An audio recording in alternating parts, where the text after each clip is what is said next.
Welcome to Swoon Worthy, a podcast for period drama lovers. We cover everything from the world of Jane Austen to the world of Bridgerton, from action adventure period films like The Mummy to your period musicals like Moulin Rouge. We started season 4 of Swoon Worthy a couple months ago with Keira Knightley and Anna Karenina from 2012, and we are ending season 4 with Keira Knightley. Yes, this is our final episode of the season, and we chose to cover The Duchess from 2008. I'm your host, Carly, and my co host for today is Stephanie, who has been such a huge part of the podcast this season. Thank you, Stephanie, for sitting with me to chat on so many exciting episodes. Oh, thanks for having me back. It's been a blast to discuss some of our favorites this season. Yes, and did you have a favorite of the season? I'm just curious. Ooh, that's a good one. I mean, covering A Knight's Tale was really fun just to kind of, go back and watch that film that I loved so much, but it's got to be The Sound of Music. I mean, it's the 60th anniversary. It was such a great time to revisit that movie and to talk about why we love it. So I think that's my favorite. I am with you. That was so fun to do. I think we were very passionate about that movie and it showed. But who knows, maybe after we record this episode, you'll say it's your favorite. You never know. And I think this really is an example of a perfect period drama, a classic period drama when you think about it. I mean, look, this movie has heartbreaking moments, and we will have to talk about those, but it's a very real and accurate depiction of a woman in the 18th century trying to find some sort of power, some form of happiness. We see her make tough sacrifices and tough decisions, all the while looking gorgeous in memorable, elaborate period costumes and wigs. We get amazing shots of some grand estates, and it's set to a hauntingly beautiful music score. And of course, we have the cast. I mean, these are some impeccable actors from period drama queen Keira Knightley to a newcomer for this movie, Haley Atwell. She was pretty new on the scene. And Ray Fiennes, we're going to be talking a lot about him. Yeah, what an iconic cast, and they're so great in this. So I look forward to talking about each of them. So, Stephanie, I'm sure you rewatched the movie recently. Did you have any initial thoughts or feelings about the movie before we jump in? Well, I so while I was watching it last night for this podcast, I was deep diving into the history as well. I knew it, but I think I had just kind of forgotten a little bit. It was a little dusty, so um, I was just like so fascinated. I wanted to like keep reading, and now I want to like read books about Georgiana and the Cavendish family and everything. So I thought it was fascinating, and yeah, I liked it more than I remember liking it previously, even though I always did like this movie. Yeah. Yeah. I always feel like sometimes you rewatch a movie and it just speaks to you in a different way. You're at a different point in your life. We're Yeah. older. Who knows? Yeah, I think the older thing, I think getting older, it just, you're just so much more aware of so many things and like how horrible things were hmm back in these times. So yeah, I guess we do appreciate it more. I did read the book that this is based off of, the biography by Amanda Foreman. I went through a phase where I read the Marie Antoinette, Antonia Fraser book, and then this one. And I Mhm. love the fact that the two were contemporaries. They were friends. I think I was really enamored by that time period at that time. And, of course, I still am. So definitely recommend that book to our listeners. Those two novelists, biographers, are so enjoyable to read. They're not stuffy in the way they portray these women throughout history. And yeah, just recommend that. I love that. I haven't read either of those books, so I definitely need to get on that. Before we really do a deep dive into the plot, the storyline, I like to talk about the details of the film first. So Mhm. we have Oscar-winning costume design, Michael O'Connor, who designed for many period films, Jane Eyre 2011, Suite Francaise 2014, Tulip Fever 2017, Emily 2022, and Firebrand 2023, just to name a few. But for the Duchess, I mean, wow, the costumes, you get a whole range of costumes from her earlier years to her later years. Of course, she died pretty young at 48, but I mean, she was a fashion icon of the time, just like Marie Antoinette. And so that had to be the star of the show. Other than Keira, it's the fashion. And I think they did a great job. Do you agree? Oh, yeah. These costumes were so beautiful and elaborate, and I can only imagine the research that went into them and all of the work that went into making them. They're Mm, really, really beautiful. I loved every scene. It was just like, ooh, yeah. looking at all the different colors. Yeah, really beautiful costumes. Yeah. Yeah. And I know you have more experience looking into to wigs than I do. Yeah. We've talked about that in some of the podcast episodes of the past. The wigs are really well done in this one. I'm sure you would agree. Yeah, absolutely. I was going to say that next. The makeup and hair in this film, done by Danielle Phillips, excuse me, and Jan Archibald. Uh, the makeup and hair is so good. I mean, these wigs, I was just constantly focusing on the wigs Hmm. and thinking about how they wore these wigs Yeah. back then. And, Yeah. they had to be made of human hair, of course, but there was so much hair in these wigs, Yeah. especially like you can see the trends change throughout this Hmm. film, which is cool. And towards the later years, they just have this huge curly hair, Yeah. which I love. But I love it. yeah, great wigs and really beautiful makeup. Yeah. Yeah, I was excited that I read it got a BAFTA nomination for hair and Mhm. makeup. Michael O'Connor took home the Oscar and the BAFTA for costuming. The music by Rachel Portman, who had previously won the Oscar for Emma in 1996.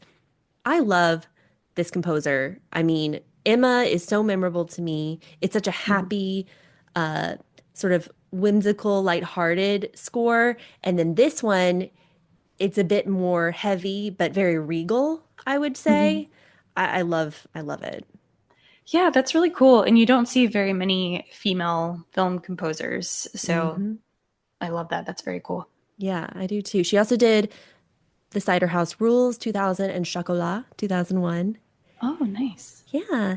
And then other than that, director Saul Dib, I know he did Sweet Frances, not not too many on my radar. No, I don't think I've seen any of his other films. Hmm. But then we have the acting. So not a lot of acting nominations for this movie, but Rafe Fiennes got a Golden Globe Best Supporting Actor nomination. Yeah, Ray Fiennes, he's, kind of a villain again. Well, not kind of, he is a villain in this. And he's so good at playing a villain. He's just very like quietly menacing. And this is definitely an interesting role. We don't like him at all. He has no redeeming qualities. However, okay, there was a little shred of empathy from me this time watching it that I've never felt before, but we will talk about it later. And it might just be because of my love for him lately. I don't know. It's funny that you said that. Because I've always thought of this role as one of his more evil ones. Of course, we have to talk about Voldemort and Schindler's Yeah. List and all the terrible villains he's portrayed. This one has always stood out to me because he's just personally attacking this woman. Hmm. But when I watch it this time, I was really trying to grasp at some form of shred of, humanity. And, I'm sure we'll get into it later, but at the end, when he delivers that line, when he's looking at the children playing in the garden, like, oh, I wish I were that free, that kind of thing. Hmm. Yeah, he is a product of, his Mm. circumstances. So I see where you're coming from there. Um, but you know what? So is she, and she fought it. So Yeah, you're sorry, he didn't right. have the courage to fight it, and he was a jerk. No, you're so right. You're so right. I'm with you like 99.9%. And then there was just this one shred of something that I felt for him this time. And it could be because, Stephanie, what's funny is we had our Oscar recap episode and we talked so much about Timothy Chalamet versus Adrian Brody. How cool would it have been if Ray Fiennes just like took home that Oscar for Conclave this year? It would have been so cool. I mean, he so deserves it. He's just been killing it for years, and he seems like a lovely person. Who really knows? But we've been talking about him lately. I feel like everyone's been talking about him lately because of like the flirting with Chelsea Handler, potentially dating her, and then just seeing him during the awards circuit and Conclave was a really cool movie, and that was a cool role for him for sure. Yeah. And he took home the Screen Actors Guild for Best Ensemble Cast along with Isabella Rossellini and all the others. So that was cool. Hmm. Also his New Year's Eve moment. Did you catch that with the Andes? Yes, yes. What was he reading again? I forget. He was doing the monologue of the demure speech. Yes, that's right, Jules. Yeah, that's so funny. Oh my gosh. Yeah, he seems like he has a great sense of humor, which I feel like I didn't know about him, you know? Hmm. Um, yeah, he's just so fun. And I know I talk about TikTok every time I'm on this podcast. It makes me seem so like, I don't know, No, no, no. it's sad. It's okay. But it's a big part of my life. It cheers me up. But I've been seeing a lot of edits of him, like from The English Patient Oh yeah. and from that movie Strange Days, which I've really wanted to watch. It looks very cool. It's him Oh, and Angela Bassett. I haven't seen this. No. Yeah, you got to look it up. It looks very interesting. Directed by Catherine Bigelow. So I really Oh, really want to watch that. But yeah, I mean everybody's been thirsting after him lately and he deserves it. He's very very handsome he is. and seems to be having a good time. So I love that. I love it. I do. And I mean, we got to talk about some of his other movies because you just reminded me of The English Patient. Mhm. Um, oh my gosh, he was in Made in Manhattan. I forgot about that. With J-Lo. What? Okay, gonna have to rewatch that one. I remember not loving it, but maybe I will now. Um, The Reader, so that was another heavy-hitting movie. Yeah, Yeah. 2008 alone, when this movie came out, he was in, let's see, I wrote it down. He was in The Reader, The Hurt Locker, In Bruges, and The Duchess. Like Wow. literally all contenders at the Oscars. Wow. So nuts. That is crazy. Yeah, he can do so many dramatic, amazing roles, dark comedy roles. I mean, The Menu, you mentioned in Bruges. So, wow, he's just kind of amazing. And eventually, I really want to watch Oscar and Lucinda with Kate Blanchett. I haven't seen that.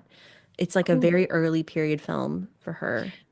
I haven't seen that either. Yeah, we should just do a deep dive. He's so Hmm. prolific, though. When I was doing a little IMDb research on him last night, I was seeing that he has like 4 films a year, pretty Wow. much. It's crazy.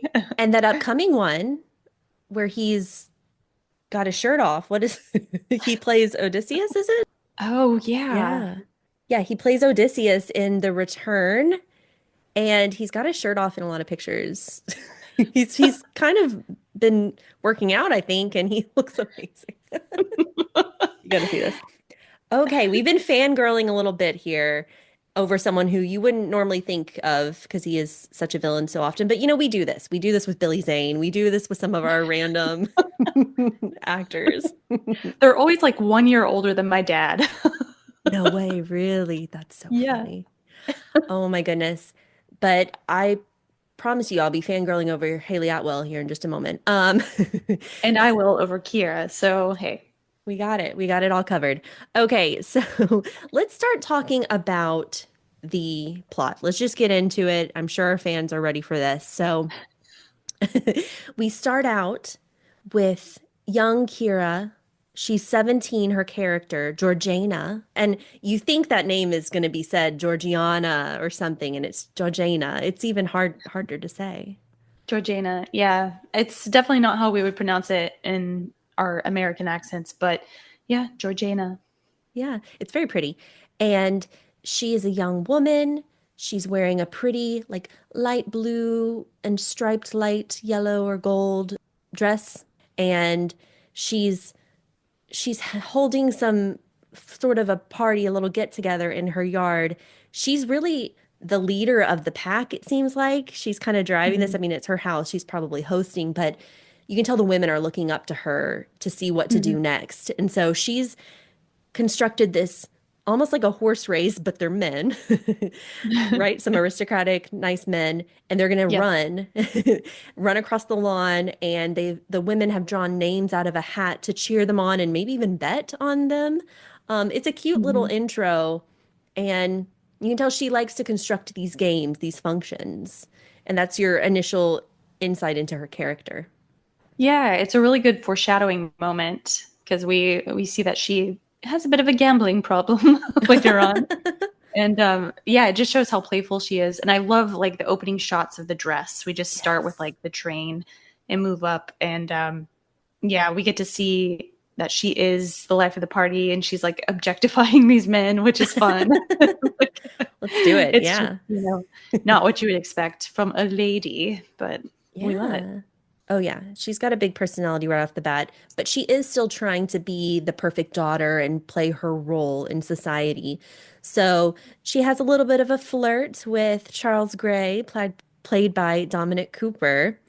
Mhm. Period drama regular here, Dominic Cooper. I Mhm. mean, I only think of him with his hair pulled back, like in some form of a, hairstyle like that. Sense and Sensibility, 2008, the BBC miniseries version. He plays Willoughby. He also plays roguish characters usually, sometimes some unlikable characters. Here, I love seeing him as this sweet, lovable guy. Yeah, he really does play like the dashing, like love interest very well. And I really liked him in this movie. I Mhm. think of him more from Mamma Mia rather than period That's dramas. I so don't know why. funny. No, that's But so funny. Okay. Yeah, I yeah, want him yeah. to break out into song, but he doesn't, and that's fine.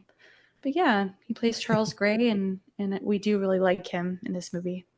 He's a very romantic character, a dreamer, politician, but in a very hopeful sense, at least in this film. And yeah, they have a little flirt, but then she's pulled out of that situation. She has to go talk to her mom, and her mom, Charlotte Rampling, also such a Mm. intimidating, wonderful woman on the screen. Wow. Yes. What a face. Like she's just so like you said, intimidating. She does have a very intimidating presence. But Yeah. she's so great in everything she's in. Yeah. I think I've seen her in a French movie and she spoke French fluently and she was just very cool. Mhm.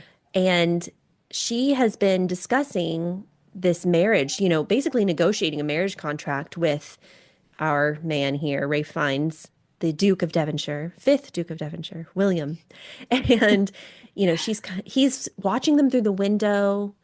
He's, she's asking, I trust you still find your grace, Georgiana, an attractive girl. And then we see the man who's drawing up the marriage contract, played by Alistair Petrie. You Love catch this? him. Love seeing him. He's just great. Small role, so great. I mean, Sex Education. He was in Emma with Kate Beckinsale. I just love him. Yeah, he's got a great face for this period setting too. And he pretty much makes it clear that it's his Grace's duty to produce an heir. And that's really what's going to make everyone sign this agreement here. And Charlotte Rampling's character, the mom of Georgiana, says, "The women in our family have never forfeited on that account." Yeah. So she's just really setting this up pretty high standards here, like setting it up for failure, really. Yeah. It's pretty messed up. Very messed up, very messed up, yes. And in real life, there was a 9-year age difference between the two of them. So he was 25 and she was 17. The film makes the Duke a bit older. They're 23 years apart. Okay, a bit, quite a bit. 23 years apart, Kira and Rafe Fiennes.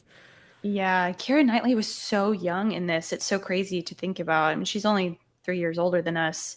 So she was like 21 or 22 when she filmed this. And that's just crazy. Like the maturity that she had to have to play this role. Yeah, It's yeah, really impressive. yeah. I mean, she.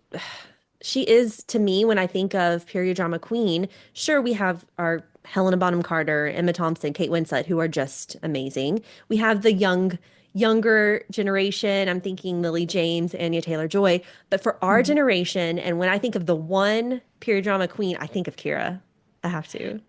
I do too. She's been doing it since she was so young, and she's so likable and has such a great presence on screen. And when you look at her resume, like everything she's been in, it's so impressive. I mean, she's been in so many incredible films. Yeah. Yeah. I mean, starting with Pirates of the Caribbean, making just such a splash. I mean, before that, it was like Bennett, like Beckham and stuff. But Yeah. with the period pieces, it was just wow. And then, of course, Pride and Prejudice, 2005. Steph, you and I got our Mhm. tickets for the movie. Yeah, 20th anniversary, so crazy. Yeah, also filmed at Chatsworth, which is the Devonshire house, and we'll probably talk about that. But Hmm. yeah, she's been, involved in all of this for a long time and probably knows all of this history so well. I was wondering, I had a little moment, a little flashback when I was doing my research last night. Do you remember this movie called Princess of Thieves that she was in? I've seen pictures and I know that we have some followers who like this, but I haven't seen it myself, but I do know what you're talking about. Oh man, I just remember spotting it. Like for some reason, again, I have terrible memory, but I have this vivid memory of spotting it at Blockbuster, like seeing it on the Oh. shelf, and I was like, "Who is that?" And I just had to get it, and so I rented it. And it's basically a Disney movie where she plays Robin Hood's daughter, Hmm, and that's cool. it's very fun. And I would love to watch it again. She's just so cool, and teenage me loved teenage her. Okay, yeah, no, I definitely need to watch it. I love that kind of style of movie, and especially if it's a little campy, not taking itself too seriously. Hmm. King Arthur, I was obsessed with King Arthur, where she plays Guinevere and Hmm. all the men in that one. Clive Owen and Johan Grufford. But Hmm. yeah, she's wonderful. And I still love her. Still love her. Yeah, I do too. She's just seems like such a cool person, down to earth, and she has the Hmm. coolest style, like street style. Yeah. Um, yeah, I just love her. She's very natural, and I'm such an admirer. Yes, we are enamored with Keira Knightley. And back to the story, she's so naive and young, and she says, "He loves me. I've only met him twice." It's like, oh gosh, oh boy. And the mom's like, "Yeah, sure." Yeah. Oh no. Yeah, the mom's all about the business, and she doesn't know that yet. Yeah, yeah. And so it immediately transitions from her at home in her comfortable setting. We get that she's lived a very wonderful life. She mentions her father one time, and you almost picture him being a nice, loving father, even though we don't see him. And then it transitions to her wedding day, where it's a close up on her face, and she's walking down the aisle. Her hair is so beautiful. There are candlelights behind her. There's this gold wedding dress that we eventually see the full length of. This is definitely full on robe à la française with the box pleats in the back, so that fabric that hangs from her shoulders down to the floor. Hmm. It's got some jeweled activity going on, and then the choker. I mean, this wedding dress is one of my favorites from a period drama. Yeah, it's so beautiful and elaborate, and it makes you wonder, like, did they just whip it up real quick for her, or was it like always waiting for her? I don't know how that works, but yeah, I know she helps design her dresses later on because he mentions that. Oh, yes, yes. Yeah, perhaps it was part of her trousseau. They've been gathering items in preparation for her wedding day, like her wedding gown. They probably been planning her marriage for a long time. I'm thinking of Marie Antoinette getting married at age 15, 2 years younger than this, and Yeah. similar time period. This dress also has the very wide hips, the panniers that really Mhm. just make this gown over the top in the most beautiful way. And the music is really pretty at this moment too. Yeah, it is. And to continue talking about the costumes, we do have some recycled movie costumes from this movie. So there are movies that have used the Duchess costumes. And we even, probably the most prominent one is Belle 2013. Mhm. So in the scene where she's walking down the aisle, in the background, there's like a woman singing, perhaps, and she's wearing this pink dress, and that's the number one dress from Belle that gets used. And throughout this, when we're talking about it, Steph, some of these scenes, I'll point out like all the dresses in the movie Belle that came from this movie. Oh, that's fun. Yeah, I love that stuff and I don't know it. So definitely share those. I know the listeners love that kind of stuff too. Yeah, yeah, it's really cool. Very cool. And then I'd never noticed the pink one because it's on a background actress, but Keira herself wears some that eventually Sarah Gadon in the Belle movie wears, and yeah, and Gugu Mbatha Raw as well. Cool. Okay, so we mentioned Chatsworth already. They go home to Chatsworth, I believe. You know, she has multiple estates, so I don't even remember where she ends up at first, but probably Chatsworth. And you see him greet his animals in a loving way. And you almost think, you know, a man can't be half bad if he loves pets, right? But it's kind of wrong. Yeah. Oh my God. Yeah, you would think he's maybe he has some kindness because he does love his dogs, but yeah, we learned that he's pretty cold and that this was just like a business transaction for him. Yeah. And she's getting undressed. It's the wedding night by her ladies' maids. She looks a little nervous and just very scared, really. She probably hasn't been told enough. We get this in Bridgerton and all the other period dramas. The mom does not communicate. Come on, guys, let's educate. Doesn't seem that hard. And he dismisses the ladies' maids. He asks for the scissors and he begins to undress her. He seems to know his way around unlacing a corset and all those Mhm. undergarments. And he says, for the life of me, I could never understand why women's clothes must be so damn complicated. It's like, okay, I'm sure this is what she really wants to hear to make her feel at ease. Yeah, what a weirdo. Like, yeah, he's just I don't know. It's so again cold. But then we get her response to that, which kind of shows us her personality and she's like, "Well, it's the only way we can express ourselves because we're not allowed to do anything else." And he's like, "What?" Like he can't fathom her having an opinion like that and just doesn't understand, but I think he sees that she's going to be a little, feisty. Yeah, it's almost like he didn't expect an answer from her. Like that was a rhetorical thing from him. And Yeah. exactly what you said. He takes off his wig and just kind of says, would you go to the bed? Ugh. It's just the scene is really uncomfortable. She's trying to stay covered. I mean, it's bad. And you just feel for her. And then the next scene, she's playing cards with her mom. Okay, this is another bell dress, this orangish Oh, peachy really? one that Sarah Gadon wears. It has these little flower buds on it, different patterns, different materials. You know, what's also interesting is Alicia Vikander wears it in her dance scene with Mads Mikkelsen in the Danish film A Royal Affair from 2012.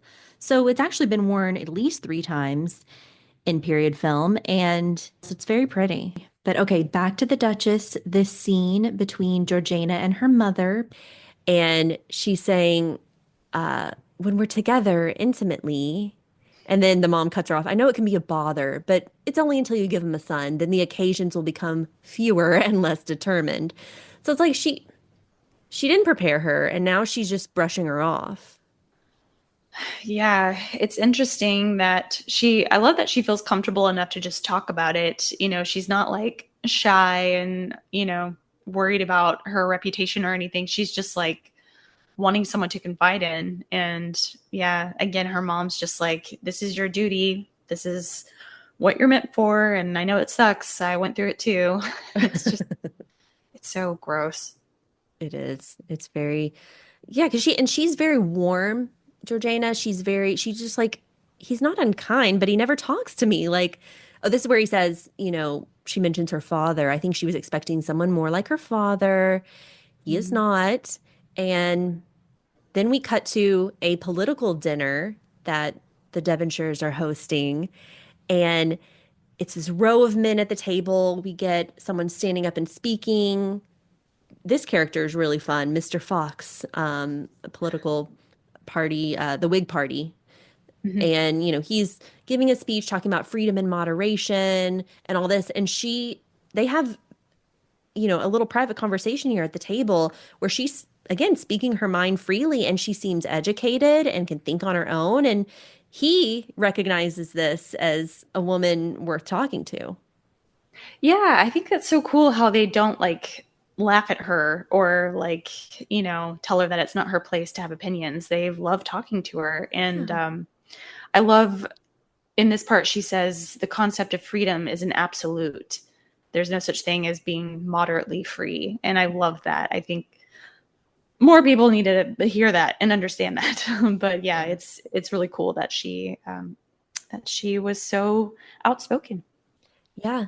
And this is someone who was part of the political scene in her time. And Mhm. she was often in these political cartoons, the sketches, because she was advocating for people to vote. She was campaigning. It's really such a cool historical figure, Georgiana, Duchess of Devonshire. We got to talk about how she is an ancestor of Lady Di. Yeah, she's her great aunt times three, Yeah, I think. she's part of that family, and people have always drawn comparisons between the two of them for being part of the spotlight, whether it's Mhm. political, for fashion, Mhm. for a number of things, and then because of the marriage situation. Yeah, it's such a cool comparison. I had forgotten that, but once I heard, them referring to her mother and her as Spencer, I was like, oh yeah, like Mhm. they're related. But yeah, it's so cool that they did sort of mirror each other and that they were both known for good things too, like their warmth and being good mothers and Mhm. things like that. So very, very interesting. Yeah, no, certainly. Exactly. And back at this dinner table scene, the Duke just gets up and leaves, and it's a little awkward. He doesn't have any social normalcy about him. Yeah, she's like, what's happening? And should I go with you? And he's like, why are you getting up? And she's like, okay, I'm going to do my own thing. Yeah. Yeah, she really just has to make her own life at this moment. I mean, she's still trying to get pregnant, and we even see her learn that her husband is not going to be loyal. He can have extramarital affairs. A little girl shows up named Charlotte, and he says her mother's dead. She had nowhere else to go. And she's like, have you fathered that child? And he says, yeah, and you can practice your mothering skills on her. It cuts to her being pregnant. She has this newcomer, this new little girl. I'm sure she was a little taken aback. She probably didn't fully understand who he was still at this moment. Um, Luckily for this little girl, Charlotte, she gets put in this household and she does have a mother figure in her life because Georgina treats her like a child, like her own child. Yeah, yeah, she was very put off by that at first, understandably. I'd be like, what? You just want me to become a mom all of a sudden to this strange child? But she does end up becoming a mother to her and just shows who she is. Yeah. Yeah. And he's just so awful. Yeah. um, but she is pregnant, so we're a little hopeful here. She's drinking wine while pregnant. That's fun. It shows her at a party. She's bantering with Mr. Fox and Sheridan, who's I believe a playwright, but also in the political scene. Um, they're all bantering with each other. They have a nice little friendship. She's being drawn by the artist for the news and gossip papers. And there's a bit of gambling. And yeah, she goes into labor at this party. Yeah, she's just screaming in pain, and her husband's like, yay, a toast for me. It's so awful. Yeah, her screaming in the background. And then I love the transition of how you see she ends up having she has two girls, right? It Mhm. kind of rushes through that. She has little Georgiana, little G, and Harriet or Harrio, as they call her, and then her adopted daughter, Charlotte. And that's just so cute that she has them all. Yeah, it's she definitely embraces being a mom, and she nurses her own kids. We see, which I read last night, is true. She really did do that, which was kind of unheard of. And yeah, it's kind of cool to see that she's a very involved mother. Yeah. And it kind of reminds me of Marie Antoinette 2006, where her first child is a girl. And Kirsten Dunst in that movie says, you know, you're not what was desired, but you are no less dear to me, or something like that. So Aw. I'm sure these women who were having little girls, they must have felt so much pressure, must have felt guilt because of what they were expected to do. But then here they have a beautiful little girl that they get to have and treasure. And I don't know. There's a lot of comparisons between Marie Antoinette and Georgiana too. Yeah. Yeah, that's very cool. I wish we could have had a crossover event. Yeah, that would be a cool movie. It really would. Well, there's the Marie Antoinette series that's going on right now, by Canal Plus, and it's more of a series, so they're drawing it out, and I'm wondering if maybe we'll get her character put in there. That would be cool. Oh yeah, maybe so. Because I think she traveled. I think Georgiana did travel, and they just didn't really show it. However, right now they're traveling to Bath. That's the Hmm. next part of the movie. Love a scene in Bath, like thinking all the Jane Austens. So that's more Regency. This is a little earlier. This is the Georgian era, but Bath was still popular and people would go there to take the cure and party. So I love her moment up on the balcony where she's saying, she's kind of, making some jokes about all of London coming to Bath and the ostrich feathers that she's wearing in her hair. She even does a little Tory political joke there. Her husband is just standing in the shadows. Georgiana's in the spotlight. She's happy there. She's comfortable there. She's a Hmm. fashion icon. She's wearing this blue gown with some black trim and the black and white ostrich feathers and her extremely tall hair. Oh, and also just Yes. some strands of flowers, which is so pretty and romantic. Oh, Yeah, wow. that wig is so crazy. The feathers are beautiful. Yeah, I Hmm. love this look. So pretty. And she gets to do some dancing. She sees her husband creepily talking to Haley Atwell's character for, our first shot of Haley Atwell, who we learn is playing Lady Elizabeth or Bess Foster. And she's a little put off by this. She's like, wow, my husband is trying to dance with someone. This is weird. Who is this woman? She's probably intrigued. Goes over to talk to her, and they have a nice little conversation. They're both strong women. They're kind of talking to each other, not in the most formal sense. And you can see there's going to be a friendship there. Yeah, yeah, kind of the first words out of her mouth, we see that she is not a classic lady of this time. Like she's very forward in the way that she speaks, and she's like, "Yeah, I'm here because my husband's with his mistress, so I hear that you're here because you can't have a baby or a son." Hmm. So yeah, Hmm. it's very interesting. You're kind of like, are they going to be enemies? But no, you see that they do admire each other. Yeah, I guess it's nice sometimes to hear a really truthful, outspoken person, and in this time period especially. And Haley Atwell, she's wearing this like dark brown dress, not as maybe flamboyant in color as Georgiana. She, yeah, as you said, came to Bath to be away from her husband, or her husband sent her away, and also kept her sons away from her, we will learn. But yeah, Haley Atwell, another woman who just looks so beautiful in a period setting. Her face, her everything is just perfect for these historical time periods. Ugh, I love her.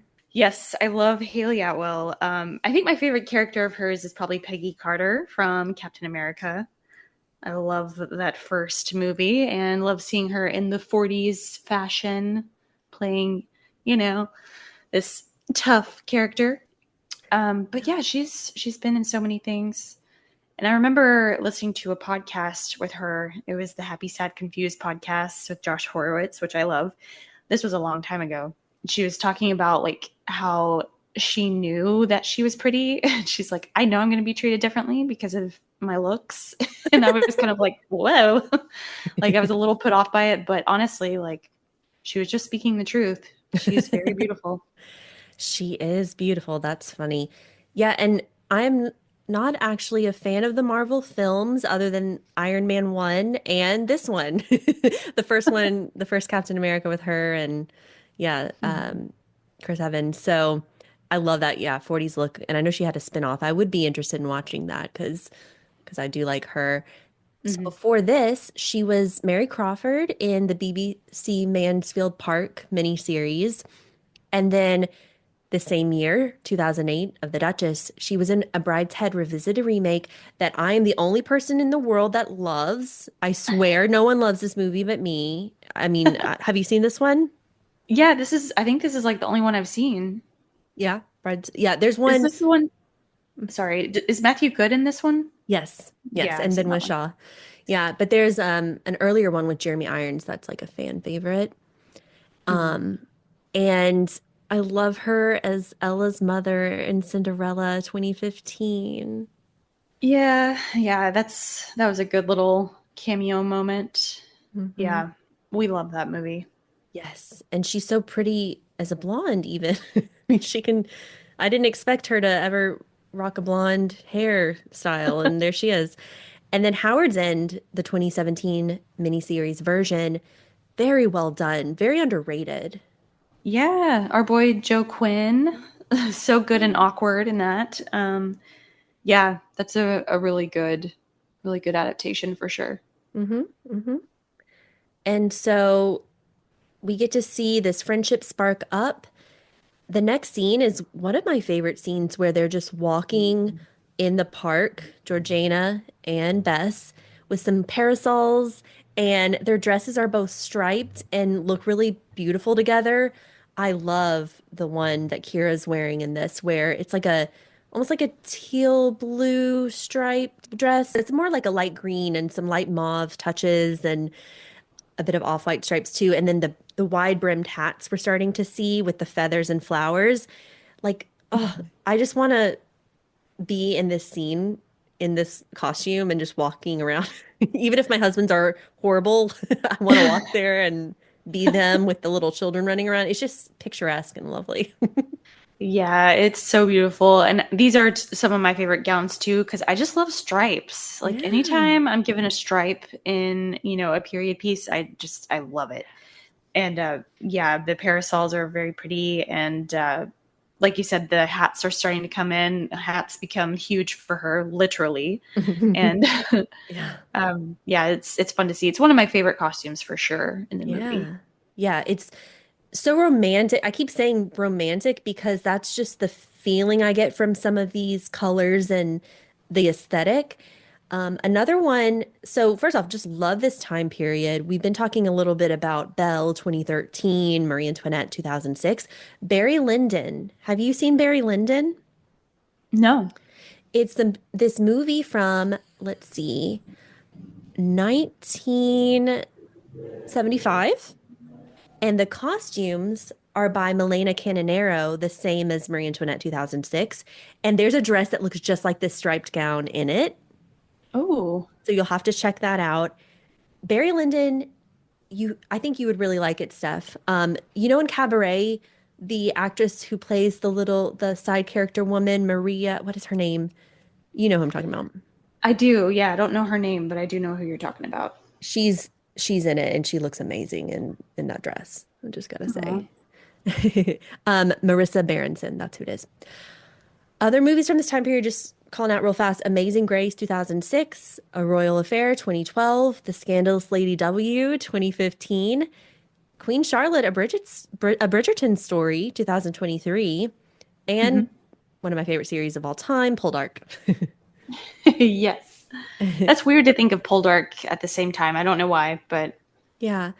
That one also, you see a lot of the trends change from the start, and they mhm. look more like this, and then they go into the Regency time period of Mhm. dress. And in Bath, we're having Bess and Georgiana learn more about each other, about their similarities, how they both have crappy husbands who will threaten to take their children away throughout their life.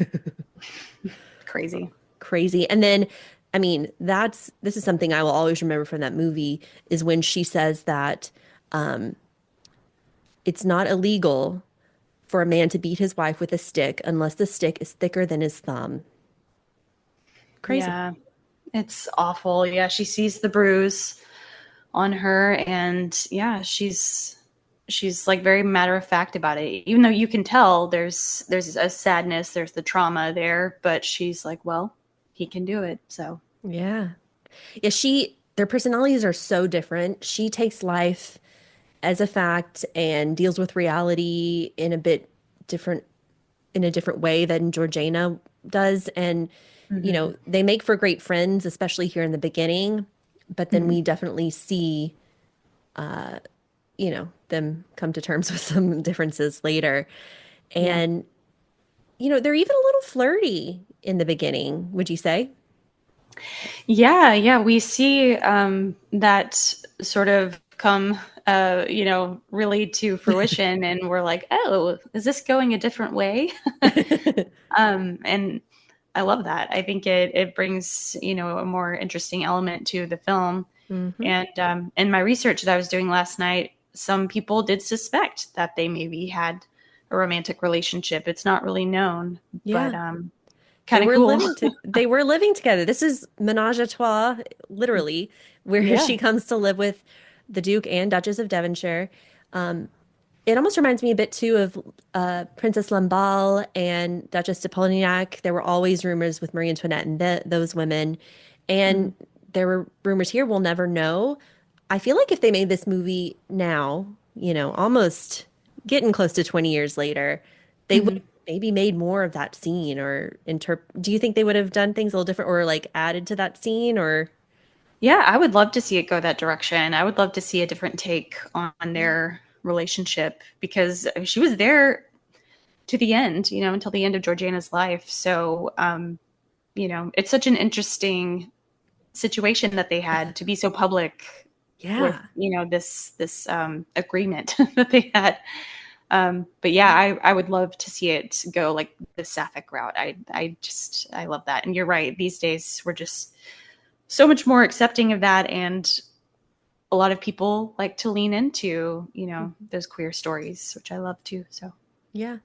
You hear it's more inferred, there's just that one scene really and some flirtiness and that's all we really see of the two of them perhaps going down that route, but we'll never know. Instead, we start to see more of Charles Grey. He comes back into Georgiana's life and, there's some political scenes, some party scenes with our Georgiana seeing Charles, seeing, the two of them looking at each other, talking with each other, catching little moments with each other when they can. And I love the costume she wears for that political rally. Yes, you were going there. The dark navy blue. It's almost like a riding habit with the fox fur trim for Mr. Fox. I mean, it's just so cute the way they did that. And I hate fur in nowadays. If I saw anyone wearing fur, I would just like almost throw paint on them. But in these historical settings, I really do love to see them on these costumes because they were part of history. yeah, for sure. And I'm sure they don't use real fur in these movies. I hope they don't. But um, yeah, that costume and her hair, and it was sort of masculine, Hmm. like it has a masculine sort of silhouette with the hat and everything. Immediately I was like, oh, this is the look. This is my favorite. I love it so much. And Yeah. she just looked so striking. And um, yeah, this is when she and Charles Gray sort of reveal their feelings to each other. Yeah. Yeah, because they've known each other in the past and they kind of say, do you think of me when we're not together? And he says, I think of you all the time. He was taken aback by her forwardness, you know. hmm He's a bit more quiet and soft-spoken, perhaps. He wasn't going to make the first move, I don't think. Um, Yeah, yeah. he's probably afraid to because Yeah. she has very high standing socially. So yeah, he was probably just gonna pine after her forever. But kind of cool. Like I think I don't know if you mentioned, but he becomes a prime minister later on in life, and it's kind of cool that he had like this affair with like the cool it girl Yeah. of the time, because She like really she was. chose him. Like it wasn't Hmm. really like he was doing a bad thing necessarily. Like Yeah. she brought him into this. So yeah, kind of cool. Also, random, but I've been very into tea lately, and I saw that he actually is probably the namesake for Earl Grey Oh tea. yeah. Yes, yes. I forgot about that. That's so funny. I'm a huge Earl Grey fan too. It's my favorite tea. It's not my favorite. I do like it, but anytime I drink it from now on, I'm just going to see Dominic Cooper's face and be like, oh, it's his tea. Is this what we should do? We should open up a tea store and just make them all well, Bridgerton. So I buy the Bridgerton tea. I have the triple Earl Grey, which has got the three Bridgerton brothers on it. Oh my gosh, I love that. I do. I bought it and it's really good. So I guess, and there's a Downton Abbey. It's a Republic of Tea does these. They have a Downton Okay. Abbey one and the Bridgerton series. So I guess that wouldn't be a new thing, but we could go into the less mainstream period dramas and put their faces on tea like this one. I would love that. I'm looking for a business opportunity. So let's talk about it because I love me some tea and yeah, I love history. So let's do it. Sounds fun. I'm all for it. Also random in this moment, there's a little footman, doorman person here in the background who tells Georgiana that she needs to leave the room, and it's Luke Norris from Poldark who plays Dr. Ennis. He's just a little tiny side character, but I saw his face. I was like, "Oh, there's Dwight." That's always fun. Yeah. And there was another footman person in this movie. I looked it up because I was like, "Is that James Norton?" But it wasn't, I don't think, or he's not credited, but I swear he looked just like James Norton. That's funny. Who knows? Maybe it was. You never know. And Georgiana learns quickly after this of the affair that has started between Bess, her best friend and companion, and her husband, who is awful. And she's upset. She is very upset. She says, of all the women in England, you had to throw yourself on her. I've never once objected to your affairs, accepted whatever arrangement you proposed. I've raised Charlotte as my own daughter, but this, I have one single thing of my own. Why couldn't you let me keep Elizabeth to myself? I mean, wow. Yeah, I love that she's able to express her feelings so eloquently and just to yell at him. He deserves it. Yeah. And it made me wonder, like, in these situations, did they ever fight or did the women just accept it because that's Mm, what she was expected to do? But she says everything she's feeling, and it's really kind of the worst situation ever. Your best yeah. friend and your husband. Oh my gosh. So, yeah, it's heartbreaking.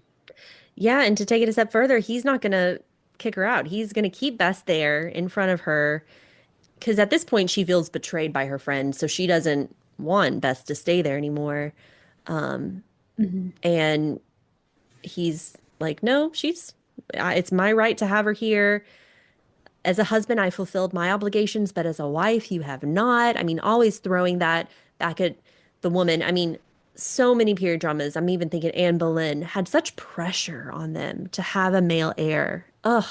These men were so dumb. They probably thought that women like could change the sex of the baby. Like that's how stupid these men are. Yeah, So, I know. I'm laughing, but it's true. It's probably true. They definitely didn't know the science behind it, and they're just ugh, it's tragic. She goes to see yeah. her mother to kind of say, "Mom, what do I do in this situation?" And the mom's like, "You must return and resume your duties. You have no other option." And that's kind of the theme of this story is the women really were powerless. They had no other option. I mean, maybe the men did too, but as you said, they're all a product of the times and they got to try to do what's right and stick up for themselves and yeah. Yeah, it's awful. I wish her mom supported her more, but again, I understand her mom's like, you got to get that money, and in order to do that, you got to have a son. So Yeah. do it, and then yeah, it's crazy. Yeah, and Bess goes to Georgiana. I'm sure I toy with, this time I watched it, I was kind of trying to get a sense. Do we feel like Bess really was loyal to Georgiana and then got pulled into the situation with the Duke? Was Mhm. she kind of, did she have some ulterior motives of befriending Georgiana in the beginning. I mean, she says it right here that he is the most, what did I say? He's the most powerful peer in England. And he's my only chance of seeing my sons again. So, what do you think? Yeah. Well, we see her in that moment where Georgiana is screaming at her husband, and we don't really know like how she's feeling in that moment. Like she's probably feeling so many things. I think ultimately, yes, she was just trying to get her children back, but it is clear to me later on in the movie that she does love Georgiana. So Yeah. I think it was partially like she's just trying to survive, Yeah. but Yeah. also she did find a friend in Georgiana. So I'm sure she does feel conflicted, but the need to see her children wins. Yeah. Yeah. So you almost can't blame her for that. This is how she deals with the situation. Georgiana says there are limits to the sacrifices one makes for one's children. And Bess says, no, there are not, none whatsoever. And we see the little boys get returned to her. Georgiana sees it from the window. And you have to feel a little empathetic towards Bess because, Mm-hmm. I mean, she seems to really love her kids. And to not be able to see them ever in her life. I mean, I'm sure that was weighing on her this whole time. And she may have gone to that party with the object of securing some sort of a friendship with an aristocrat to help her get her children back. Probably, yeah. She was probably scheming. I mean, she's a smart woman, as it seems like most of these women were. And yeah, I mean, it's a tough situation, but I do think Georgina was a little bit empathetic Yeah. when she saw her with the children, but then, immediately you see the Duke with the sons and how much more loving Oh, he is towards them. And then you're like, okay, yeah, no, this is not okay. And it's oh horrible. yeah. That scene, yeah, she witnesses that could be a happy family and I'm here, I'm trying my best and it's not working and yeah. Yeah, no. And see, talking through this, I'm back to the idea that William Cavendish, Duke of Devonshire, is evil and a villain, but well, they're still there. And we'll get to the end later. Um, but she at this point is like, I'm gonna go for the man that I want. I'm gonna look for love, and she meets with Charles Gray. Another one of my favorite scenes. The overall aesthetic of this scene, it's fall. The colors, it's like that dark foresty green and some Hmm. blues, her dark purple velvet cape, and the cape itself with the lace around the hood and the rose that's sticking through. Again, the Hmm. romantic word that I keep coming to. I love the aesthetic of this scene so much. Yes, it's so beautiful. I love it too. I want to be in this scene and then the one with the parasols. I know. I don't want to actually wear all of the uncomfortable garments, but I just want to know what it's like to Yeah. feel that beautiful. Yeah, and to not to disremember having a cell phone all the time and Oh my gosh, yeah, and just go for walks yeah. and yeah, yeah, it'd be so Hmm. nice to see what the world was like, you know, like the natural world, Yeah. Society still bad, but in the Yeah. natural world, I feel like it was probably very pretty back then because there were Oh so, yeah. fewer roads, there were no cars. Yeah. Yeah, you can't go to a park nowadays without hearing a car in the background. It's just, ugh. Yeah. Oh, well, that's another story. But we're going on a very different track now. Just kidding. And she's talking to Charles. She says, "I fear I've done some things in life too late and others too early." I mean, that's a quote I remember from this movie because it sums up her life. She got married so young, Hmm. didn't know what love was, didn't know what it would be like to be a wife, and then luckily, she does find love in Charles Gray. They share a kiss. I don't think they do the deed yet. I think because she even goes to the Duke and Bess and kind of says, "Can we make a deal? Can I be with Charles Gray since you two are, obviously somewhat in love with each other?" And he's like, I don't make deals. That's not part of this. I can have as many affairs as I want, and you can have zero."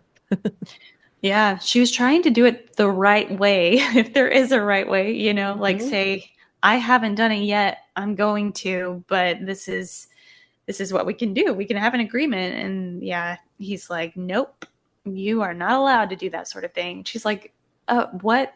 That's so unfair. Hello. Yeah, and they have another screaming match. Again, she's being outspoken, and he says, I asked for two things when we were married, loyalty and a male heir. And she said, same as your dogs. And that's like, she is, I mean, she's acting the heck out of this role. Yeah, Yeah, she really is. so good. And she even sums it up, we're a bad match because you can almost see that Bess and William are suited to each other. If that had ended up being the marriage that was arranged, they would have been fine. Even if they didn't love each other in the strongest sense of the word, they are very well suited. And then Georgiana with William, it's like vinegar and oil. Is that the phrase? Oil and vinegar? Yeah, or water and oil. Water and oil. Water and oil. I don't I'm so bad with saying, so let's just make them up anyways. Yeah, it's kind of interesting to think about. Like, obviously, when you said that quote of hers, it really made me think of Princess Diana because she also Mm, got married so young and kind of found her freedom too late, right? yeah. And it's just interesting to think about, like, they both had these very high profile bad matches, but because of their exposure, they got to be who they were and people got to see them for who they were and do Yeah. so much good. They both did a lot of good stuff. And so it's like, was their misery worth it? No, probably Mm-hmm. not. But it's just kind of crazy to think about, like, they probably both could have had happier, quiet lives, but they became these icons and Yeah. lived really sad lives. Yeah. No, that's good. I mean, yeah, I'm glad that they are recognized to this day for some of their good things and being warm, great mothers and charitable figures and Hmm. gosh, yeah. But what a life. And Hmm. it kind of keeps not getting better. I mean, she does. Okay, so oh yeah, this is the worst scene where he forces himself on her. Oh yeah, and she's just screaming. Ugh. Ugh, it's terrible. And I'm sure Bess, I don't know if it's this scene or an earlier scene where Bess is listening in, or this one might just be you see the servants kind of like listening, like, oh God. Yeah, I can't remember if it's this one or before either. I Yeah. think it actually is this one because the child comes running and she Oh takes her away. yeah. Yeah, little Charlotte hears her mother in effect screaming, and yeah, you're Yeah. right. So I do think Bess is really trying to do what she can here. In the next scene, Georgiana is drunk at a party. And this I remember laughing at in theaters, another sort of dark comedy moment because she's drunk, she's upset, she's dancing frantically. She looks amazing in this burnt orange dress with Hmm. lace and the ribbon in her hair that almost forms like the turban, which we see in some of these time periods. We see it in Poldark too, where they do this really cool thing with their hair. And she's she's just like spinning and dancing and wasted and it's kind of funny but also because we know what's going on it's not funny Yeah. and then the fire in her hair. Yeah. Crazy. I actually didn't remember this, like the wig on fire, but that had to be like a practical thing. Like, I think Mhm. her wig really was on fire and it really was Yeah. on Keira Knightley. That was so crazy to see. And then it's just there on the floor and she's sitting there in her little wig cap and it's Oh, it's very sad. it is sad. It's like you laugh for a minute and then you're like it's sad. And oh, and then of course her husband, please put out her Grace's hair. Yes. He delivers all of his lines so well with such austerity and coldness, a little bit of humor sometimes, like when he's talking about mutton and food and the but he's so good. Yeah, Ugh. he really is. Like you said, he's so good with words and he's just, again, he's not yelling. Like, he's not someone who's like a big yeller or anything. He's just like, he just so quietly and succinctly like Hmm. makes you feel horrible. Yeah, I think you said quietly menacing earlier, and I was like, that's Yeah. perfect. That is him. Even as And Voldemort, that's kind of how he is, right? Like yeah. he's just so creepy. Yeah. And then I was thinking about the menu too. Did we say the menu? That was a good one. Yeah, he's just he's so good. And yeah, she is pregnant at this point, and we learn that she does have another child. We hear the bells ring, and that's Hmm. also like Marie Antoinette 2006. This time it's a son. There, it's done. It's like, okay, can she just like have something happy in her life now? She gets a check, Hmm. and he says, I too abhor this whole thing. I don't think he likes being this way. Sometimes I feel that way, but he doesn't make anything better out of the situation. Yeah, I think I'm sure he does feel like a little bit of guilt, maybe, Hmm. just because like he knows, what she did and what she had to go through to get to this point, and this was supposed to happen years ago, but it didn't, and Yeah. now they hate each other, and she got her money, so Yeah, which he's gonna gamble away. yeah. Oh my gosh. Have to mention now that the styles have changed in the fashion. And if you also, I know I keep bringing it back to Marie Antoinette, but we think about Marie Antoinette, the later part of the film where she wants to be in something more comfortable, more flowy, white, soft frocks, Hmm. some lace. And this is in the 1780s, popularized by Marie Antoinette. Okay, the chemise à la reine, and it's uh, very beautiful on both Marie Antoinette and Georgiana. We see them in paintings of the two women, very Hmm. iconic paintings. And this was Yeah. also kind of a scandalous fashion trend because it was more like undergarmenty looking, less Okay, because it's so formal. white and like Hmm. cottony. Yeah, exactly. But I think it's so beautiful, and it fits with the storylines of both of these women too, because they've done their duty. Now it's like, can they please just enjoy life a little bit? More of like a pastoral setting. We see her playing cards with I think Charlotte maybe, but one of the young girls.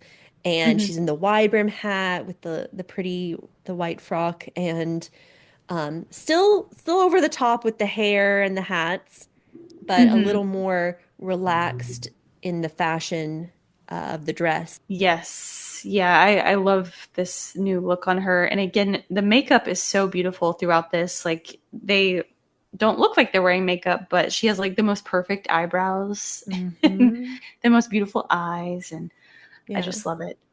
Would you rather wear, because earlier you mentioned you don't want to wear all the crazy outfits that they wear. Would you rather wear this style of dress, Stephanie?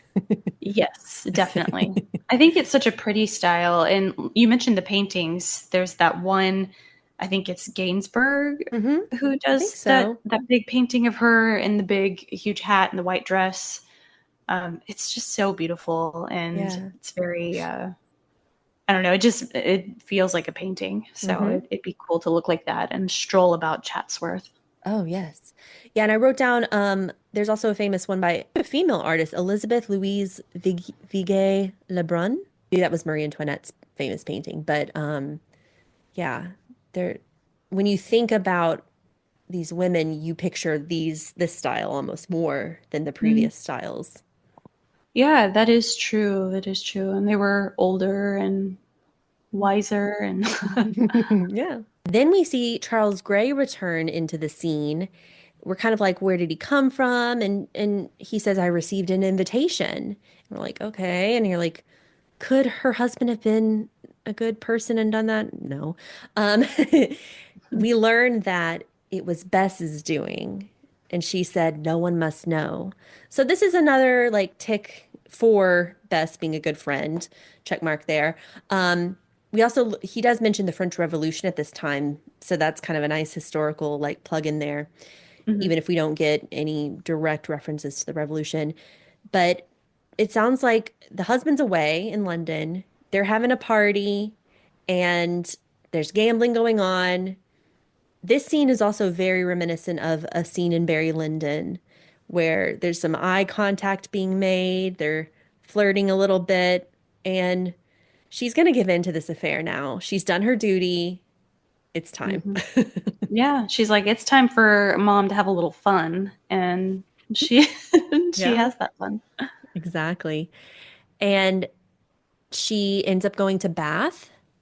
She kind of arranges it. She's like, Bess, you can stay here and look after our husbands. Or no, sorry, let me say it again.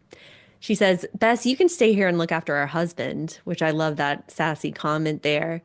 So Hmm. she, and they let her because Bess is also like, yeah, let's do that. So she goes there. We see her in bed with Charles Gray. They're looking at these political cartoons and gossip papers in a fun way. She's okay with being in the spotlight. Hmm. She's finally happy, finally experiencing love in all forms. Hmm. They're having their affair. And things look a little rosy until the Duke and Georgiana's mother show up in Bath, warn her that she has not been discreet enough about her affair with Charles Gray. The mom points out that Charles Gray is an unmarried man, so he's not risking anything, which I thought was a Mm. good point. Good point. Yeah, but she is the one who dragged him into it. Like she made the first moves every True. step of the way. True. So, Yeah, yeah. I don't think in any way that he doesn't love her. Like I think he's definitely in love with her and he's following her lead. Yeah, good point. Um, and then she says, Charles loves me. And the Duke says, I love you in the way I understand love. yeah, Wow. not good enough, buddy. Not good enough. Her mom says London is talking. She says, let them talk. And maybe we can get a divorce and Bess can become Duchess of Devonshire. I don't care. It's clear Mhm. she doesn't care about this. She's finally found happiness in a romantic relationship, but sadly, this is a no-go. And she says we love each other, and I love this quote from William. He is a dreamer just like yourself. I don't doubt it. You both dream of a world that does not exist. As for reality, let me enlighten you. Oh, but this is terrible. He says, I'm gonna make sure all the doors are closed for him, and he will not become prime minister if you leave with him. And that's probably very true. What would have happened? And he says you'll never see your children again. He's very smart. He brings letters from the kids and mentions, throws it out there. Your son is too young to write. Like he is being very conniving right now. Yeah, he's like threatening her with the worst possible thing and the thing Yeah. that Bess has endured for so long. Like, how could he inflicted that on her when another woman who he loves has dealt with that same thing? Like, it's so evil and so crazy. He was just like, this will be the mistake of your life. And she's like, no, I made that years ago. Oh, yeah. That was a good one. Yeah, that is a good one. But Good she didn't, jab. but she didn't even make the decision, really. Yeah, so true. Like, she had no say in that. Mm-mm. And it's just like, why did her mom get involved? Why did her mom care? Like, she Yeah. did her duty, but I guess Yeah. reputation is everything to these people. It is. Yeah. It's almost like a little girl in trouble, like getting the mom to go out there. It's pretty crazy. I'm sure William called her up and said, let's go get her. Let's go threaten her. Yeah. The mom, Charlotte Rampling's character, is seen in this cape from the Belle movie that Gugu Mbatha-Raw wears as Belle, Dido Elizabeth Belle. And I love this cape. It looks like different colors and different lights, but it's almost like a dark green. And then the hood, the underside of the hood, it's like a coral. It's just very pretty and very, Ooh. yeah, it's really nice. Um, and she just leaves. The mom does. And then even William leaves, I think, leaves Georgiana in order to kind of digest what's been said, make a decision, and she's gonna make the decision to, you know, stay with the kids. She's not going to pursue her romantic attachment here. She runs Hmm. home to the kids and she hugs the kids, and you know that she's very happy in that part of the decision. But then, of course, he comes in there and like sends the kids away and starts talking to her about common decency before personal gratification. It's like, can you just shut up? Like, Yeah. Just stop talking. Like you're making everything worse. hmm. And they're back at the dinner table. The menage a trois is back again. You hear Charles Gray screaming in the background. This is another proving moment that he loves her. And Hmm. she goes to confront him and says, my personal feelings remain unaltered, but I cannot abandon my children. Yeah. Yeah. It's heartbreaking. Yeah. So she returns to the dining table, right? I think so. And then this is where she reveals that she's pregnant with Charles Gray's child. So that's interesting. Yeah. And yeah, she basically gets banished to France. Yeah. She's going to have to, keep this birth a secret. And the Duke is formulating a plan. And Bess delivers the plan to her, which I thought was interesting. She will go to the country, give the child to Charles Gray's family. Bess makes a stand and says she will not allow Georgiana to go alone. She will accompany her, even despite William's protests. And thank goodness, because she really needs someone at this time. And she knows about being separated from one's child. So she's the person who is really perfect to be supportive in this moment. I'm just glad she's being supportive at this time for Georgiana. Yeah, she's finally being a girl's girl, finally, you know, standing up for her and saying, like, I will take care of her in this moment because I know this is going to shatter her pretty much. Yeah. And so she goes with her. It's weird that they did this. Like, why couldn't they have just made it seem like she was having another baby with her husband? No, that is true because I mean that happened a lot in history. Hmm. You know that. So it is interesting that they did it. Maybe it was so close to the affair gossip that Right. it would have That's been true. I guess. questionable. Yeah, people knew. That's true. But it's so dumb. I don't know. I know. But she obviously, I mean, it happened in real life, so there was a reason for it. So, Hmm. yeah. And it's also not like people didn't know why she went to France. Like, hello. Yeah, I mean even Edith in Downton Abbey goes abroad and but she fooled Hmm. people. Even her mom was like, "Huh, what?" Oh my gosh. But yeah, this is also just one of the most sad endings and I'm not a mother. I usually there's some moments in movies where there's a mother-child thing and I don't feel it intensely, but I feel this scene intensely. I don't know about you. Yeah, it was definitely. You're talking about her giving up her child, Yeah. right? Yeah, yeah. The Yeah. actual handover scene.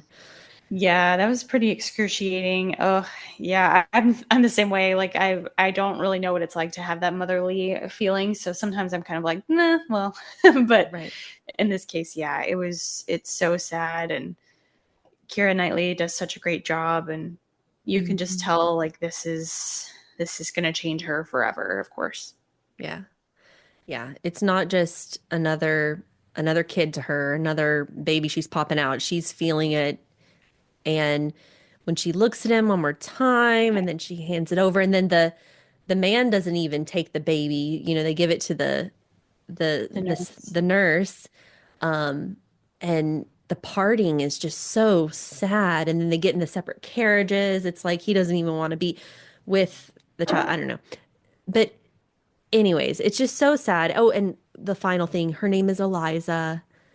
Hmm. And they go off, and Bess is there to grab her and hug her, which is very sweet. She Hmm. goes back home, and William comes to her. She's sitting there, just probably just exhausted. He says, I'm not adept at expressing myself when it comes to matters of a more personal nature, but I shall try. Over the years, I have acted in ways that you have judged to be harsh. I do not wish for you to undergo any further suffering. In fact, I would like our lives to find a calm normality. He mentions a party where they should show a sense of unity, the three of them, right? Hmm. And he puts his hand on hers, and it's like the first time you've seen him even act sincere. Hmm. and break down that cold facade. So, tiniest shred of empathy here for him because it really was a bad match. They weren't the right people for each other. And he says it himself, I don't want you to suffer any further, at least. He was feeling the pressure, I guess, of a male heir as well. Not excusing his behavior, but that tiniest shred of sympathy here. Do you Hmm. feel that at all? Yeah, I mean, you just think of like how he must have been rehearsing that and thinking of what to say to her. And I'm glad he did show her kindness when she needed it most. And he probably saw, how defeated she was. But yeah, when I was reading like some of her history, it's clear that she was a changed woman when she came back and Hmm. probably a little more I don't know, I guess willing to kind of just go with things as they Mm. are because she had gone through the worst thing ever. Yeah. So, Yeah, she made like the ultimate sacrifice here. And she probably wants to live in harmony as best as she can, but yeah, that's a truly changed moment. And then he goes to the window, sees all the kids frolicking. I mean, they have a lot of children there at the house now. Bess's kids, the Charlotte from his affair, and then the three children of Georgiana and Williams. And he says, how wonderful to be that free. And he just delivers that line so well. A little hint of a sad smile. Again, maybe it's just because I love this actor so much that I do feel a little bit of sympathy for him, but it's a passing moment. And the final scene, the three are announced at this party. They're going in there. Georgiana's wearing a dark brown or black dress. It's hard to tell in the lighting, and she has a bow in the front. Jessica Brown Findlay in the Harlots series wears this dress at one point. oh, fun. Yeah. And I think Bess is in a teal blue, kind of a simpler gown. And the three of them are here at this party, appearing amicably, putting on a good front. And Georgina goes over and talks to Charles Gray, a little daring perhaps, but Hmm. maybe the gossip will stop after this. And she says, "What news? What's the news with you? I'm going to be engaged," he tells her. Hmm. "And I have a niece, Eliza, who is very much loved. Maybe one day you can come and meet her." She says, "I would like that very much." So you go through all these emotions of this handover, and then there is a little bit of a redeeming factor here. Maybe she will get to see her, at least, Eliza. Hmm. Yeah, he's clearly like such a kind person, and he is probably suffering just as much as her, except he actually gets to see his daughter. So, yeah, it gives her a little bit of comfort, I feel like, even though knowing that he's going to be married is probably Oh, awful to hear. yeah. Yeah. Yeah. And they did have a child together. I mean, that bonds you for life. So they're going to have to see each other in public, but they've had this experience, the shared experience together. And yeah, who knows how awkward it would have been in the future for them to see each other. Wow. But Yeah. she re-enters society. This is the ending title cards or whatever. Georgiana re-entered society, continued to be one of the most celebrated and influential women of her day. Charles Gray became prime minister. Georgiana, Bess, and the Duke lived together until Georgiana's death, which we said she was only 48. Very sad. With Mhm. Georgiana's blessing, Bess went on to marry the Duke and become the next Duchess of Devonshire. Pretty crazy. Yeah, so crazy. Also crazy that he could just marry her. Like, you know, it's just women are expected to marry men of a certain standing or, with a certain amount of money. And he was just able to marry this woman who had already been married. And Hmm. it's just not fair. But Yeah. I guess they really did love each other. Yeah, I feel like they were very different people from Georgiana. They had different ways of showing affection and being in love and it worked for them. I mean, yeah. And then it shows Bess and Georgiana. kind of, showing affection towards each other again. It sounds like they've made up. They're going to live in harmony. They're playing with all the kids, running around the fountain. It's a sweet little scene. And the last statement on the screen, Eliza named her daughter Georgiana. Yeah, that's Yeah. very sweet. So Yeah. she must have known the truth. Yeah. That takes us to the end of The Duchess, 2008. We've gone through the entire plot. So if you stuck with us this long, you have learned all about this movie from 2008. Such an iconic, memorable movie if you're a period drama fan, mainly because of the costume. So even if you're not a fan of sad, dramatic stories, some people they go on, like I'll post this on Period Drama Style, my Instagram account, and they'll say, "Oh, this is such a sad movie, but I love these costumes." Yeah. Yeah, I guess it's not an easy one to watch over and over, and that's probably why I hadn't seen it in so many years because it's just not like a, oh, I want to, just, get cozy and watch a fun period drama. It's a little more traumatizing, but Yeah. it's such a good film, so well done. We get to see how incredible Keira Knightley is very Yeah. early on, and then we get to see Ray Fiennes give one of his many incredible performances. Yeah. No, it's true. I think the acting is something that I was really struck by after watching it this time because if there had been some weak actors in this it wouldn't have been as powerful of a movie. Yeah, Hmm. Keira Knightley, maybe she'll get an Oscar one day. I mean, she was nominated for Elizabeth Bennet and The Hmm. Imitation Game, Right. and she is definitely deserving. I recently watched Black Doves and I liked her in that, more of a modern contemporary setting, but Hmm. I'm sure she'll continue to churn out period dramas, I hope. Yeah, I'm sure she will. Yeah, she is such a great actress, and like I said, she seems a little more down to earth and not really part of like the glam of Hollywood. Hmm. And I love her for that. I think I've mentioned this show before with Helena Bonham Carter, but there's a PBS show called My Grandparents' War, and actors explore what their grandparents did during World War II. And there's an episode of Keira Knightley, and it's really good. So, highly Really? recommend that. Oh, I definitely need to see that and the one with Helena. Oh, Hmm. wow. That's so cool. Yeah. I just remember the fact that she and Jamie Dornan dated. And then there's Oh, another yeah. Marie Antoinette Duchess There you tie-in. go. Another connection. But I know she's happy and has a couple kids, if I'm not mistaken. Kira. Yeah, she does. Yeah, she's been married for a while, I think, and yeah, she's just out there being a mom and being a great actor. Yeah. We love her on this show. And this is a very similar movie to Anna Karenina, which was our season 4 opener. I Hmm. almost thought of combining the two of them together because of some of the similar themes of, what it's like for a woman to have an affair in society.